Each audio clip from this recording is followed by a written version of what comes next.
오늘은 살아있는 예수 그리스도의 이름, 이런 제목으로 함께 은혜를 받고자 합니다. 우리 예수님을 신성 모독자로 낙인을 찍고 로마가 통치하는 이 세계에 자기를 왕이라고, 유대인의 왕이라고 자처를 했다. 그래서 종교적으로는 신성 모독, 정치적으로는 자칭 왕이라 해서 로마 권력에 대적하는 사람으로 고발을 해가지고 십자가에 못 박혀서 처형을 당하게 했습니다. 그 주동 세력이 바로 유대교 지도자들입니다. 대제사장들, 장로들, 서기관들, 바리새인들, 이런 사람들이 주동이 돼가지고 예수님을 처형시켰습니다. 손을 털고 자, 이제 우리 뜻이 다 이루어졌다, 안심하도 좋겠다, 이렇게 정말 참 마음을 놓고 있는데 50일 만에 큰 소동이 일어납니다. 50일 만에 어떤 소동이 일어났느냐 하면 예루살렘에 예수 제자들이 갑자기 등장을 해가지고 죽은 예수가 살아났다고 막 전도를 하고, 그래서 그 살아난 예수가 메시아이시고 살아난 그 예수가 진정한 우리의 주가 되신다고 하는 것을 전도한다는 거예요. 사람들이 그걸 믿고 하루에 막 3,000명이 세례받았다는 소문이 들려옵니다. 또 조금 있다 보니 어떤 소문이 들려오느냐, 지난번에는 3,000명인데 이번에는 5,000명이 예수 믿게 되었다는 겁니다. 그 동기는 대제사장들도 잘 알고 있는 유명한 안전뱅이가 성전 문에 있었는데 베드로와 요한이 기도하러 올라가다가 이 안전뱅이를 일으켜 세웠더니 발에 힘을 얻어서 걷기도 하고 뛰기도 하고 하나님을 찬미하는 기적이 일어났습니다. 수많은 유대인들이 이 기적을 목격을 하고 5,000명이나 예수 믿게 됐다는 거죠. 이 보통 이야기가 아니죠. 이 큰 소동입니다. 그래서 오늘 읽은 사도행전 4장 4절에 보니까 말씀을 들은 사람 중에 믿는 자가 많으니 남자의 수가 약 5,000이나 되었더라. 믿는 자가 많이 쏟아졌는데 남자만 5,000명, 여자들까지 포함하면 더 많았겠죠. 이 많은 사람들이 이제 예수님을 영접하게 되고 박수를 막 치게 되고 하나님께 영광을 막 돌리게 되니 유대 종교 지도자들은 이거 큰일 났습니다. 이 큰 소동이 일어났는데 이걸 그대로 두면은 예루살렘 사람들이 몽땅 예수 믿게 생겼어요. 그래서 그들은 유대교 지도자들의 대책회의를 열게 됩니다. 부활 복음을 증거하는 예수 제자 사도들 때문에 대책회의를 열게 됩니다. 사도행전 4장 5절에서 7절을 다 같이 읽어봅니다. 이튿날 관리들과 장로들과 서기관들이 예루살렘에 모였는데 대제사장 안나스와 가야바와 요한과 알렉산더와 및 대제사장의 문중이 다 참여하여 사도들을 가운데 세우고 묻되 너희가 무슨 권세와 누구 이름으로 이 일을 행하였느냐. 이 유대교 지도자들의 이 대책회의의 이 대책은 바로 이 사도들을 어떻게 처리할 것인가 하는 대책을 논의하기 위해서 전도하는 사도들을 잡아다가 가운데 세워놓고 너희가 무슨 권세 누구 이름으로 이 일을 행하느냐 대답하라, 이런 신문을 이제 하게 되는 것입니다. 그럴 때 베드로가 성령이 충만해가지고 그 대제사장들 그 앞에서 담대하게 말합니다. 사도행전 4장 10절입니다. 너희와 모든 이스라엘 백성들은 알라. 너희가 십자가에 못 박고 하나님이 죽은 자 가운데서 살리신 나사렛 예수 그리스도의 이름으로 이 사람이 건강하게 되어 너희 앞에 섰느니라. 조금도 꿀리는 게 없습니다. 조금도 기가 죽지 않습니다. 담대하게 대제사장들 앞에서, 예수를 죽인 그 장본인들 앞에서 너희들이 죽인, 십자가에서 죽인 그 예수를 하나님이 다시 살리셨다는 거예요. 그 예수 이름으로 이 유명한 안전뱅이가 일어났다는 거예요. 우리가 무슨 신통한 능력이 있는 것이 아니다.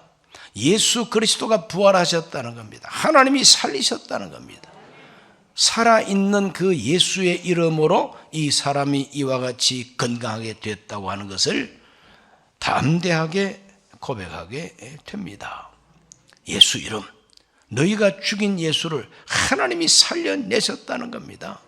그 이름으로 이 기적은 있다는 겁니다. 자, 대책회의를 위해서 모였지만 대책이 서지를 않습니다.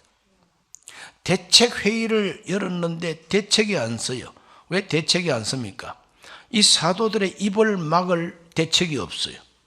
입을 막을 대책이 없습니다. 어떻게 하면 저 사도들의 그 입을 막을 수가 있을까? 그래서 사도들을 협박하게 됩니다. 사도행전 4장 13절과 14절을 읽어봅니다. 그들이 베드로와 요한이 담대하게 말함을 보고 그들을 본래 학문 없는 범인으로 알았다가 이상히 여기며 또 전에 예수와 함께 있던 줄도 알고 또 병 나은 사람이 그들과 함께 서 있는 것을 보고 비난할 말이 없는지라. 왜 대책이 서지 않느냐? 비난할 수 없기 때문입니다. 우리도 부인할 수 없는 형편이다 이 말이죠. 부인할 수가 없어. 왜? 병 나은 사람이 베드로 곁에 딱 서 있습니다. 나이가 한 40이 되는 그런 사람입니다.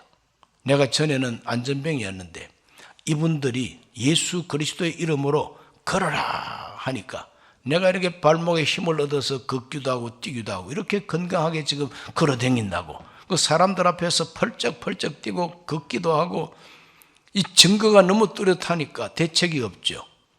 입을 닫으라고 말을 해야 되는데 뭔 대책이 있어야지. 그래서 그들은 궁리해낸 끝에 4장 18절에 보면은 협박하기를 시작합니다. 그들을 불러 경고하여 도무지 예수 이름으로 말하지도 말고 가르치지도 말라. 다른 대책은 없고 협박을 합니다.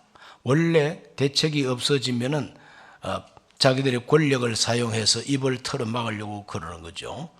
언론 통제입니다. 그냥 가르치지도 말고 말도 하지 말라는 거예요. 여러분 살아있는 사람이 말을 해야 살지 않습니까? 살아있는 사람은 서로가 만나면 서로가 가르쳐 줄 수밖에 없는데 예수를 말하지 말고 예수를 전하지도 말고 입 닥쳐라고 협박을 하게 되는 것입니다. 자, 이런 협박을 받을 때에 이 사도 베드로와 그 다른 사도들은 어떤 태도를 가집니까? 사도들의 반응을 이제 한번 봅니다. 이 사도들의 반응은 사도행전 4장 19절과 20절입니다. 베드로와 요한이 대답하여 이르되 하나님 앞에서 너희 말을 듣는 것이 하나님 말씀을 듣는 것보다 옳은가 판단하라. 우리는 보고 들은 것을 말하지 아니할 수가 없다. 사도들은 절대 말하지 말고 가르치지 말라 그러면은 겁을 먹고 알았습니다. 이렇게 할 줄 알았는데 어렵쇼? 무슨 일이 있었기에 이 갈릴리에서 고기 잡던 이 어부들, 이 너절한 촌떼기들이 대도시 예루살렘에서 번쩍번쩍하는 옷을 입고 모자를 쓴 권위주의자들, 유대 사회를 지배하는 그 권력가들이에요. 종교 권력입니다. 그들 앞에서 조금도 기가 죽지 아니하고 하나님 앞에서 너희들 말 듣는 것이 하나님 말씀 듣는 것보다 옳은가 판단해봐라. 우리는 보고 들은 거 말하지 않을 수 없다는 거예요. 살아계신 예수께서 우리에게 가르친 말씀들, 또 살아계신 예수님이 우리에게 보여주신 그 놀라운 능력들 보고 들은 거 말하지 않을 수 없다고 외쳐댑니다. 이건 정말 참 기적입니다. 어떻게 그럴 수가 있습니까? 예수님이 체포당하는 그날 밤 겟세마네 동산에서 예수님이 체포가 되니까 겁을 먹고 다 도망쳤다 그랬어요. 마가복음을 기록한 마가라고 하는 사람은 예수님 체포되던 그날 밤 혼이불을 뒤집어 쓰고 예수 따라갔는데 예수가 체포가 되니까 나까지 잡혀갈까 봐 겁이 나가지고 혼이불 다 벗어 던지고 도망을 갔다고 마가복음에 기록을 하고 있는데 자기 보고 하는 말입니다. 그게 내가 바로 그 청년이었다는 거죠. 그래서 역사상 스트리킹이라고 하는 그 행위를 제일 먼저 한 사람이 누구냐? 예수 제자 마가였습니다. 벗고 도망갔습니다. 그날이 밤중이라서 다행이지 대낮에 그런 식으로 도망을 갔으면 꼴불견이죠. 예수 제자들의 모습이 그랬다는 겁니다. 다 무서워서 도망갔어요. 베드로까지 예수님 모른다고 3번씩이나 부인하고, 예수님 부활하신 그날 저녁에 제자들이 모인 자리 문을 걸어 잠궜다. 왜? 유대인들을 두려워해서. 그들은 무서워서 숨어 있었어요. 부활하신 예수님이 그들에게 나타나셨습니다. 너희에게 평강이 있을지어다 나타나셨습니다. 그랬던 그 제자들이 그 서슬퍼런 대제사장들의 그 무서운 재판정 앞에서 너희 말 듣는 거, 하나님 말씀 듣는 것보다 옳은가? 우리는 보고 들은 거 말하지 않을 수 없다고 대듭니다. 야, 놀라운 모습이죠. 담대합니다. 그래서 사도 베드로는 기적이 일어난 즉시 모여든 사람들에게 이렇게 증언했습니다. 사도행전 3장 16절, 그 이름을 믿음으로 그 이름이 너희가 보고 아는 이 사람을 성하게 하였나니 예수로 말미암아 난 믿음이 너희 모든 사람 앞에서 이같이 완전히 낫게 하였느니라. 살아있는 예수 이름, 부활하신 예수 이름, 그 예수 이름으로 이 유명한 이 안전뱅이가 완전히 나았다는 겁니다. 살아있는 예수 이름을 증거하게 되는 것입니다. 그 이름을 믿음으로 그 이름이 이와 같은 기적을 이루었다는 겁니다. 그 이름은 지금도 살아있다는 것입니다. 그 이름 예수, 우리를 구원하시는 예수, 그 이름은 살아있는 이름, 그 이름은 권세가 있는 이름입니다. 여러분, 이름 참 중요합니다. 이름, 그 이름 속에는 그 사람의 신분도 나타나고 그 사람의 능력도 나타나고 그 이름 속에는 그 사람의 모든 성격도 그 이름 속에 다 포함이 되어 있습니다. 예수 이름, 살아계신 예수 그리스도의 이름, 그 이름에는 하나님의 본성이 그 안에 들어가 있고 그 이름 속에 하나님의 능력이 그 이름 속에 들어가 있고 그의 신분은 바로 하나님의 아들이요 하나님이십니다. 예수 이름 속에는 예수의 신분은 하나님이시요 예수의 능력은 하나님의 능력이요 예수의 권세는 하나님의 권세인 것이 예수 이름 속에 다 들어가 있어요. 그 이름으로 이 사람이 이렇게 치료받았다는 겁니다. 기적이 일어났다는 겁니다. 그 이름은 지금도 살아있기 때문에 우리들은 너희들 말을 들을 수가 없다는 거예요. 살아계신 예수의 말을 우리는 들어야 되겠다는 거예요. 보고 들은 거 말하지 않을 수가 없다는 겁니다. 얼마나 담대한 태도입니까? 그랬더니 이 대제사장들이 얼마나 기분 나쁩니까? 그래도 베드로와 요한을 어떻게 해코지할 수가 없어요. 왜? 병 나은 사람 때문에 그 예루살렘의 수많은 사람들이 박수를 치고 하나님께 막 영광을 돌리는데 그런 기적을 일으킨 이 베드로와 요한을 어떻게 박해할 수가 있습니까? 협박을 해가지고 놓아주었습니다. 그럴 때 사도들은 자기들과 함께 믿는 제자들을 찾아가서 하나님께 합심 기도를 하게 됩니다. 이게 사도들의 반응이요. 담대한 반응, 하나님을 향해서 기도하는 태도. 사도행전 4장 29절로 30절입니다. 주여 이제도 그들의 위협함을 굽어보시옵고 또 종들로 하여금 담대히 하나님 말씀을 전하게 하여 주시오며 손을 내밀어 병을 낫게 하시옵고 표적과 기사가 거룩한 종 예수의 이름으로 이루어지게 하옵소서 하더라. 하나님께 간절하게 기도합니다. 담대하게 말씀 전하게 해달라는 거예요. 담대하게. 하나님께서 손을 내밀어 주셔서 예수 그리스도의 이름으로, 살아계신 예수 그리스도의 이름으로 병을 고쳐주시고 표적과 기적이 일어나게 하여 달라고, 이렇게 하나님께 막 부르짖고 기도하게 됩니다.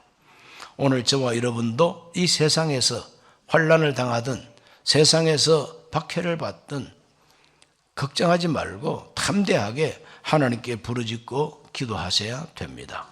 예수 이름으로 기도하셔야 됩니다. 그 이름을 믿고 기도했더니 하나님이 어떻게 응답해 주셨습니까? 사도행전 5장 14절에서 16절입니다. 믿고 주께로 나오는 자가 더 많으니 남녀의 큰 무리더라. 심지어 병든 사람을 메고 거리에 나가 침대와 요 위에 누이고 베드로가 지날 때에 혹 그의 그림자라도 누구에게 덮일까 바라고 예루살렘 부근에 수많은 사람들도 모여 병든 사람과 더러운 귀신에게 괴로움 받는 사람을 데리고 와서 다 나음을 얻으니라. 다 나음을 얻으니라. 사도들의 반응은 담대함과 전도함과 하나님께 간절하게 기도하는 태도로 그 제사장들을 대했습니다. 그럴 때 하나님께서는 이 사도들을 편들어 주시고 사도들을 하나님이 응원해 주시고, 그래서 베드로가 지나갈 때 그림자라도 덮이면은 환자들이 다 치료를 받았다 그랬어요. 귀신이 도망갔다 그랬어요. 제일 부러운 데가 바로 여기입니다. 예루살렘 전도의 전성시대에 이와 같은 표적으로 기도를 들어주신 우리 하나님, 예수 이름으로 기도할 때 하나님이 이런 응답을 주셨다는 겁니다. 오늘 저와 여러분도 예수 이름으로 기도해서 놀라운 하나님의 능력을 경험하게 되시기를 주 이름으로 축원합니다. 예수, 그 예수 이름은 지금도 살아 있습니다. 그래서 지금도 그 이름 살아 계시기 때문에 오늘 우리에게는 희망이 있습니다. 예수 이름은 지금 살아 계신 이름입니다. 예수님 이름이 살아 있기 때문에 우리에게는 은혜가 있는 겁니다. 저 개펄에서 6.25 전쟁 때에 떨어진 어떤 포탄이 있었는데, 사람들이 그 포탄을 주우다가 6.25 전쟁 끝난 지가 언젠데 다 썩었겠지, 속도 다 썩었겠지, 이걸 해체를 해가지고 고물로 팔면 돈 좀 벌겠다 하고 한 말을 가지고 포탄을 깨뜨리다 보니까 꽝 하고 터져버렸어요. 이게 수십 년이 걸리도록 바다 개펄에 묻혀 있어도 살아있는 포탄이에요. 살아있는 포탄. 여러분, 불발탄, 오발탄 있지 않습니까? 그래서 여름철에 텐트 치고 야영 조심해야 돼요. 저 북한에서 매설했던 지뢰라든지 뭐 이런 것이 떠내려온답니다. 그 괜히 잘못 맞았다가는 큰일 납니다. 살아있는 포탄이기 때문에 그런 겁니다. 이 세상에 있는 이와 같은 해코지 않은 포탄도 살아있다면, 녹이 슬고 바닷가에 파묻혀 있었어도 살아있으면 그게 터지면 사람의 생명을 앗아가는 거죠. 예수 그리스도의 이름은 포탄보다도 더 살아있는 이름입니다. 그 예수 이름이 꽝 터지는 곳에는 사람을 죽이는 것이 아니라 살리게 되는 거죠. 살아있는 예수 이름 때문에 첫째로 우리는 죄를 용서받게 됩니다.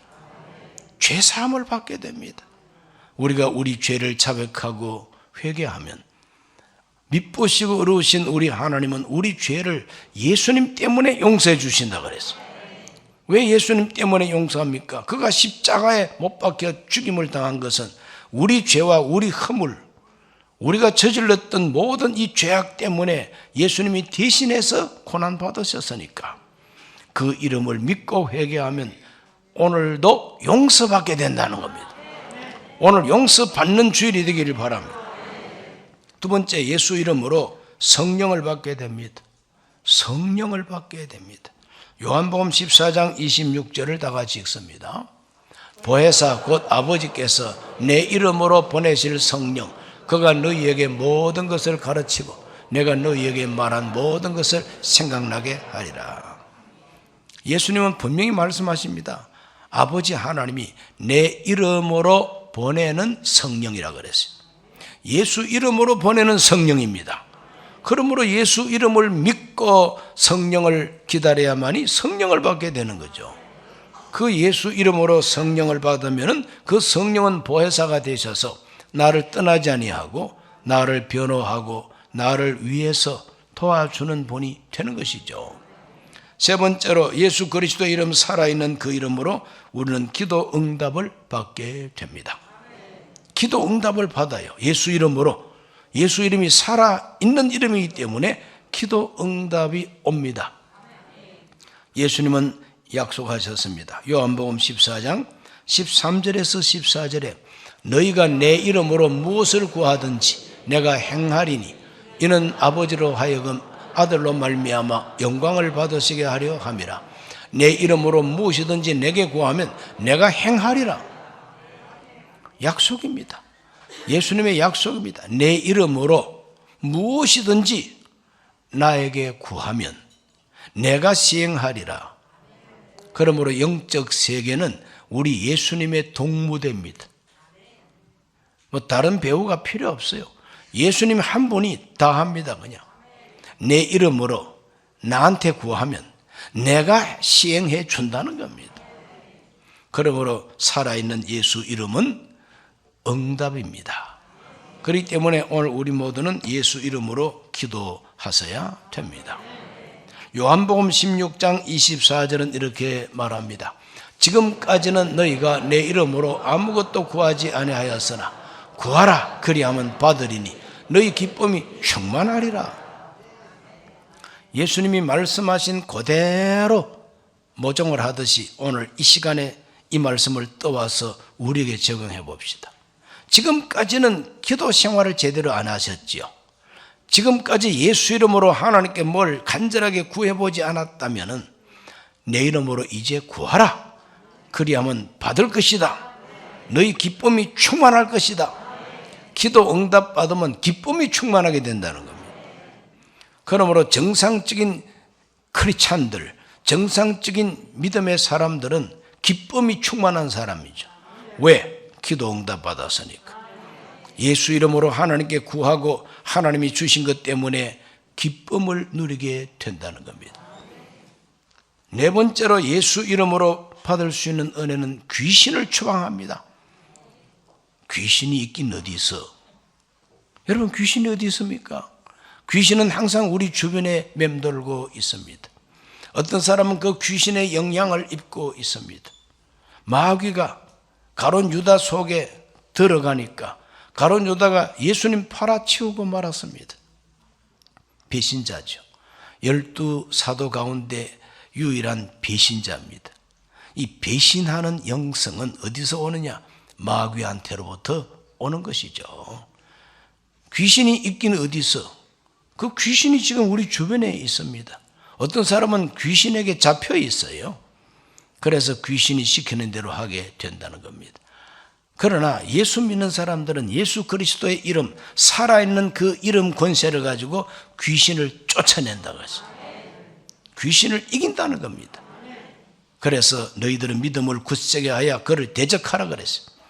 성경은 마귀를 무서워하고 피하라 소리하지 않습니다. 마귀가 우리를 피한다 그랬어요. 너희가 믿음을 굳세게 해서 대적하면 마귀가 너희를 피한다 그랬어요. 마귀는 다른 그 누구도 무서워하지 않습니다.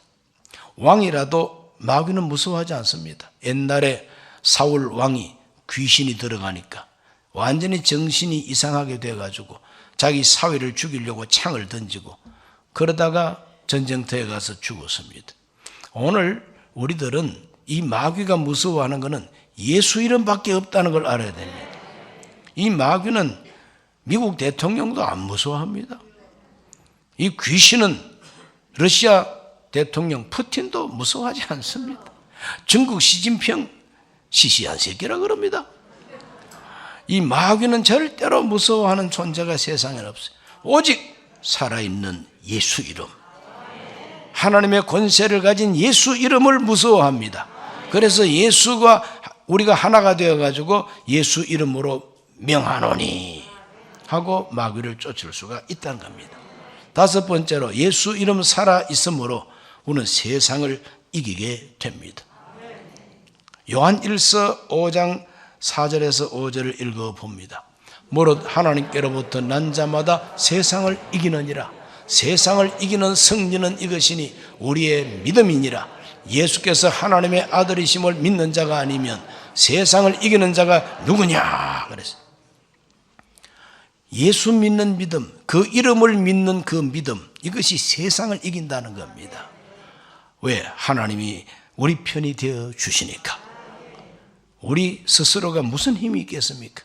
그러나 예수 이름을 믿고 기도하고 예수 그리스도와 하나가 되고 예수 그리스도의 이름으로 우리가 순종을 하고 그러면은 주님께서 우리 편 되셔서 승리하게 해 주신다는 겁니다. 옛날에 다윗 왕은 참 정적들이 많았습니다. 다윗 왕은 평생에 자기를 해코지 하려고 하는 악인들을 많이 만났습니다. 다윗은 그와 같은 경험을 토대로 해서 시편 37편을 썼습니다. 그 시편 37편을 보면 악을 행하는 자들 때문에 불평하여 말며 불의를 행하는 자들을 시기하지 말지어다. 그 악인들은 풀과 같이 속히 배임을 당할 것이고 푸른 채소같이 쇠잔할 것임이로다. 이렇게 시작을 합니다. 그리고 악인의 운명에 대해서 그 시편 37편 9절에서 10절 읽어보면 진실로 악을 행하는 자들은 끊어질 것이나 야훼를 소망하는 자들은 땅을 차지하리로다. 잠시 후에는 악인이 없어지리니 네가 그곳을 자세히 살필지라도 없으리로다. 악인이 어디 있는가 자세하게 살펴도 없어진다 그랬어요. 37편 12절과 13절입니다. 악인이 의인치기를 꾀하고 그를 향하여 그의 일을 가는도다. 그러나 주께서 그를 비웃으시리니 그의 날이 다가옴을 보심이로다. 악인의 날은 어떤 날입니까? 하나님이 심판하시는 날이요. 악인의 날은 어떤 날입니까? 하나님이 맑게 씻어버리는 날입니다. 그러므로 악인들이 이빨을 갈면서 의인들을 삼키려고 하지만 하나님이 그들을 비웃으신다는 것이죠. 우리가 사는 이 세상에 악인들이 참 많습니다. 전세 사기꾼 그 악인이지 의인이 아니지 않습니까? 얼마나 많은 사람을 괴롭히고 불행하게 하고 젊은 사람들 자살하게 만들었습니까? 그 악인들입니다. 이 악인들이 정치계에도 있고 문화계에도 있고 법조계에도 있고 없는 데가 없어요. 악인들. 이런 악인들 때문에 의인들이 고통을 당합니다. 그러나 예수 그리스도 이름은 살아있는 이름이라 그 이름을 믿고 기도하고 그 이름으로 순종하는 생활을 하고 참으면 하나님께서 악인들을 다 처리할 날이 온다고 시편 기자 다윗은 노래하고 있습니다. 우리가 사는 대한민국 2023년의 이 사회 현상 속에 가지가지 악인들이 횡행하고 있습니다. 여러분, 이 세상에서 가장 사기꾼이 많은 나라가 대한민국이에요. 대한민국은 지금 세계에서 사기 범죄가 1등입니다. 세계에서 1등이요. 1등을 갖다가 그렇게 좋아하는지 1등입니다. 자살률도 1등입니다. 그냥 이 못된 것은 1등 하지 말아야 되는데 악인들이 많아요. 이 수많은 악인들을 우리가 만날 수도 있고 손해를 볼 수도 있지만 우리가 살아있는 예수 이름을 꼭 믿고 순종하고 기도하고 살면 하나님께서는 반드시 이 악인들을 다 멸망시킬 날이 온다는 겁니다. 자세히 살필지라도 없으리로다 그랬어요. 오직 온유한 자는 땅을 얻을 것이라고 성경은 말합니다. 이와 같은 믿음을 가지고 살아있는 예수 이름을 믿는 그 믿음으로 승리하는 저와 여러분 되기를 주의 이름으로 축원합니다. 기도합니다. 하나님 아버지, 예수님은 지금도 살아 계시고 하나님 우편에 계시며 우리를 위해서 간구하고 계심을 믿습니다. 그 예수 이름으로 죄를 용서받게 하여 주옵시고 성령 충만받게 하여 주시고 기도 응답받고 기뻐하게 하여 주옵시고 마귀의 권세를 이기게 하여 주옵시며 세상을 이기게 하여 주시옵소서. 예수님 이름으로 기도하옵나이다. 아멘. 오늘 처음 교회 나오신 분이 계시면은 조용히 일어나셔서 예수님을 영접하고 그리스도인이 되시기를 바랍니다. 하나님이 편들어 주셔서 승리하는 인생이 되게 하실 것입니다. 진실한 마음으로 이 기도를 함께 하시기 바랍니다. 하나님 아버지, 저는 죄인입니다. 어디에서 와서 왜 살며 어디로 가는지 알지 못하고 죄 가운데 살았습니다. 저의 죄를 위하여 십자가에서 죽으시고 부활하신 예수님을 제 구주로 모셔드립니다. 저는 하나님 자녀가 되었습니다. 지금부터 영원토록 주님과 함께 살겠습니다. 예수님 이름으로 기도드립니다. 아멘.